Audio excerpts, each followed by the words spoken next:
Example number 5 को solve करते हैं। एग्जाम्पल नंबर 5 को देखो, हम जो चैप्टर 5 में हमने पढ़ा था इस तरह से y equal to C F plus P I, इस तरह से हमने हल ज्ञात करना सीखा था। तो ये जो क्वेश्चन है इस विधि का एक क्वेश्चन है, तो यहाँ पे आप सी एफ और पी आई ज्ञात करके इस क्वेश्चन को सोल्व कर सकते हो। लेकिन हमें क्वेश्चन में यहाँ पे लिखा हुआ है कि प्रचाल विधि से इसको सोल्व करना है, तो हम इसमें प्रचाल विधि ही लगाएंगे और इसको सोल्व करेंगे। आप दोनों विधियों में से कोई सी भी विधि यूज में लोगे, यदि आप ये इस विधि से सोल्व करोगे तो भी क्वेश्चन बराबर रहेगा, आंसर सेम आएगा। तो आप देख सकते हो इसे सोल्व करके, मैंने सोल्व करके देखा था, इससे इजीली सोल्व हो जाता है और इससे भी काफ़ी इजी रहता है।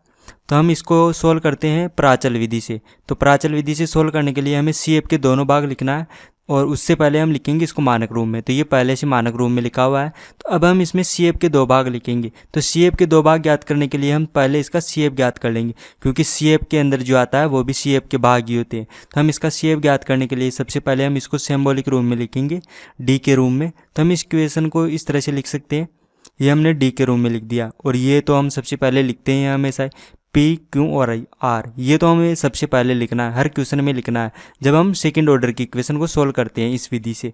तो हमें पी क्यू आर लिख लिया और हमने इसको डी के रूप में लिख लिया इस तरह से। अब यहाँ से हम सहायक समीकरण लिखेंगे इसकी। तो सहायक समीकरण आई गई इस तरह से। ये सहायक समीकरण हम कैसे लिखते हैं ये भी हमने चैप्टर 5 में पढ़ा था। आप चैप्टर 5 ने नहीं पढ़े हो तो आप चैप्टर 5 पढ़ लीजिए पहले, क्योंकि ये सारे क्वेश्चन जितने भी क्वेश्चन कर रहे हैं हम सब इसी के आधार पर सोल्व हो रहे हैं। तो आगे देखो, यहाँ पे हमने सहायक समीकरण लिख लिए। सहायक समीकरण से यहाँ पे हम m के दोनों मान प्राप्त करेंगे। m के दो मान मिल चुके हैं हमें, m के दो मान मिल चुके हैं, तो अब हम इसका सी एफ ज्ञात कर सकते हैं। तो ये होगा इसका सी एफ।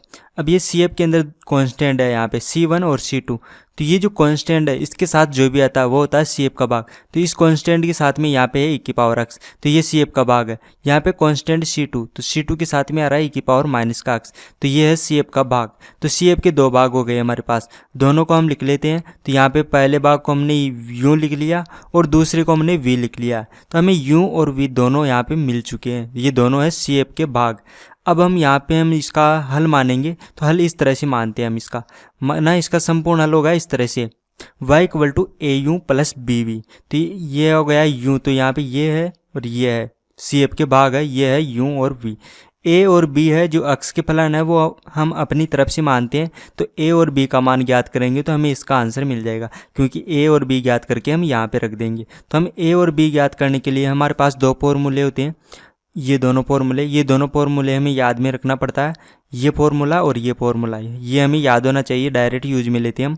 तो यहाँ पे देखो u और v का मान हम रख देंगे यहाँ से u और v का मान हम यहाँ पे रखेंगे।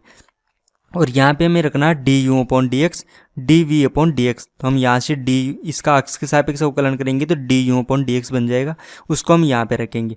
इसका भी हम एक्स के सापेक्ष अवकलन करेंगे तो D V upon D X बनेगा और वो मान हम यहाँ पे रख देंगे। आर का मान हमें रखना है यहाँ पे, तो आर का मान हमने सबसे पहले यहाँ पे निकाल लिया था, क्योंकि जो भी साइड में आता है मानक रूप में वो होता है आर का मान। तो ये हमने आर का मान यहाँ पे रख देंगे। तो मान रखने के बाद ये दोनों इक्वेशन हमें इस तरह से मिलेगी। अब हमारे पास यहाँ पे दो समीकरण हैं, तो हम यहाँ पे अब इसको हल कर सकते हैं। यहाँ पे डी ए अपॉन डी एक्स एक तो हमारे पास ये है और दूसरा है D B upon D X. ये दो मान हमें यहाँ पे ज्ञात करना है और हमारे पास दो इक्वेशन है, एक इक्वेशन तो हमारे पास ये है और दूसरी इक्वेशन ये है। दो इक्वेशन है और दो मान हमें ज्ञात करना है, तो हम आसानी से ज्ञात कर सकते हैं। विलोपन विधि लगा सकते हैं या और भी कोई विधि लगा सकते हो आप, और इसको आसानी से सोल्व कर सकते हो। आप जब इन दोनों इक्वेशनों को ऐड करोगे तो आप देखो ये पद से ये पद कैंसिल हो जाएगा और आपको डी ए अपॉन डी एक्स मिल जाएगा। और यदि आप इन दोनों इक्वेशन को एक दूसरे में से घटाओगे तो ये पहला पद कैंसिल हो जाएगा और आपको d B upon D x मिल जाएगा। आप कैसे भी ज्ञात कर सकते हो, और एग्जाम्पल 1 में मैंने आपको ये करके दिखाया था कि हम किस तरह से सोल्व करते हैं। अगर आपको कोई भी प्रॉब्लम आए तो एग्जाम्पल 1 सोल्व कर लेना आप, क्योंकि ये एग्जाम्पल 5 चल रहा है। मैंने एग्जाम्पल 1 के अंदर इन दोनों इक्वेशनों को सोल्व करना सिखाया था। तो हम इन दोनों इक्वेशनों को सोल्व करके इस तरह से लिख सकते हैं। तो यहाँ पे देखो, जब हम इस इक्वेशन को सोल्व करेंगे तो हमें D A upon D x का मान मिलेगा इस तरह से। ये यहाँ तक हमें D A upon D x का मान मिल चुका है। ये जो मान मिला है इसको हम सोल्व करेंगे तो यहाँ पे देखो, यहाँ पे हमें ए प्राप्त करना है। ए प्राप्त करना हो तो हम एक्स को इस साइड में भेज देंगे और फिर इसका कर देंगे इंटीग्रेशन। तो एक्स को इस साइड में भेजेंगे तो ये डी एक्स इस साइड में आ जाएगा।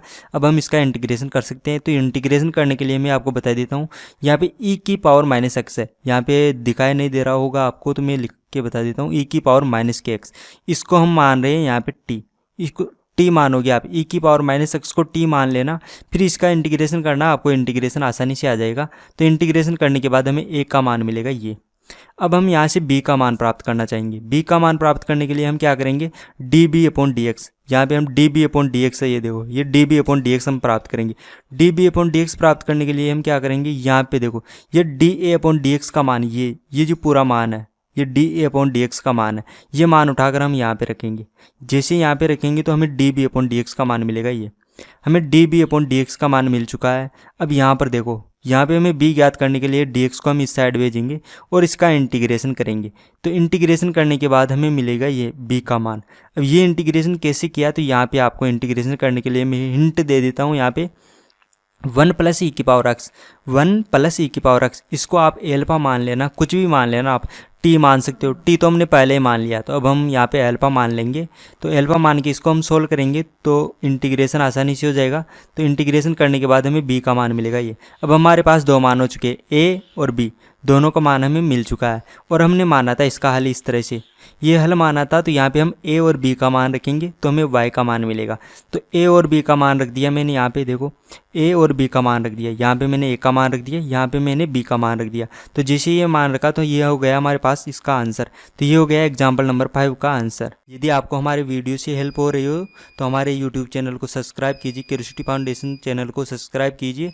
और हमारे वीडियो यदि आपको यहाँ पे चैप्टर वाइज नहीं मिल पा रहे हैं तो आप हमारा ऐप डाउनलोड कर लीजिए। वहाँ पे प्रत्येक ये बुक, पूरी बुक है जो चैप्टर वाइज अपलोड की हुई है, तो वहाँ से आप फ्री में वहाँ पे पढ़ सकते हो। आप कोई चार्ज नहीं लगेगा और वहाँ पे सब कुछ व्यवस्थित तरीके से मिलेगा आपको। और कई सारे PDF भी मिल जाएंगे आपको, और अन्य जो सब्जेक्ट है फिजिक्स केमिस्ट्री उनके PDF भी आपको वहाँ पे मिल जाएंगे। तो आप ऐप डाउनलोड कीजिए, ऐप मिलेगा आपको क्यूरियोसिटी फाउंडेशन नाम से प्ले स्टोर पे, लिंक आपको वीडियो के डिस्क्रिप्शन बॉक्स में मिल जाएगी। तो आप वहाँ से भी जाके उसके डाउनलोड कर सकते हो।